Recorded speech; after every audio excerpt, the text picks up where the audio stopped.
خیالات سے کیسا بچنا چاہیے. اور بہت سارے لوگ برے خیالات سے ڈر کے سمجھتے میرا ایمان ختم ہو گیا، ایسا نہیں ہے. سنیے صحیح مسلم کی روایت ہے، آپ صلی اللہ علیہ وسلم کے پاس ایک صحابی اور کہا اللہ کے رسول جو ہے انہوں نے فرمایا اللہ کے رسول میرے دل میں کچھ ایسے خیالات آتے ہیں ہم میں سے کوئی ان کو بیان بھی نہیں کر سکتا. ایسے خیالات ہمارے دلوں میں کبھی آتے ہیں کہ ایکسپلین کرنا، بیان کرنا بھی ناممکن ہوتا ہے.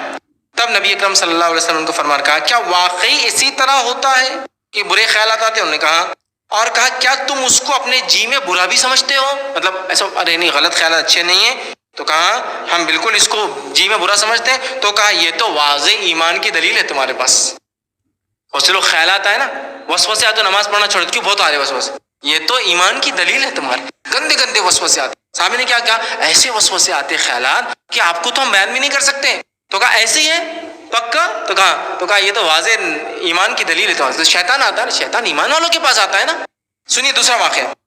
ابن عباس رضی اللہ عنہ فرماتے ہیں، اور ایسا بہت لوگوں کے ساتھ ہوتا ہے بولتے بھی آگے، وہ فرماتے کہ ایک آدمی نبی اکرم صلی اللہ علیہ وسلم کے پاس آئے، ابو داؤد کی روایت ہے، اور عرض کیا یا رسول اللہ صلی اللہ علیہ وسلم کوئی ایک اپنے دل میں ایسا وسوسہ پاتا ہے کہ جس کو بیان کرے تو ایسا لگتا ہے کہ جل کر کوئلہ ہونا زیادہ اچھا لیکن بولنا اچھا نہیں. کچھ بھی خیال آتا ہے اتنے گندے اتنے گندے اتنے گندے کہ بولنے سے زیادہ اچھا لگتا ہے کہ جل کے کوئلہ ہو جانا، بولنا نہیں. لیکن اس کے لیے آسان ہے ان لوگوں کو بتانے سے زیادہ، مطلب کوئلہ بننا زیادہ بتانے زیادہ. تو آپ صلی اللہ علیہ وسلم کا اللہ اکبر اللہ اکبر اللہ اکبر الحمدللہ. آپ نے یہ کہا، کیا کہا آپ نے؟ کہ اللہ سب سے بڑا ہے. 3 مرتبہ کہا، اور کہا تمام تعریف اللہ کے لیے جس نے شیطان کے مکر و فریب کو صرف تیرے دل پر وسوسوں تک کنٹرول میں رکھا، اس کے آگے کچھ بھی نہیں. صرف وسوسے تک ہے یہ، اس کے آگے کچھ نہیں کر سکتا ہے وہ. تو لہٰذا تمام تعریف اللہ کے لیے، اللہ بہت بڑا ہے.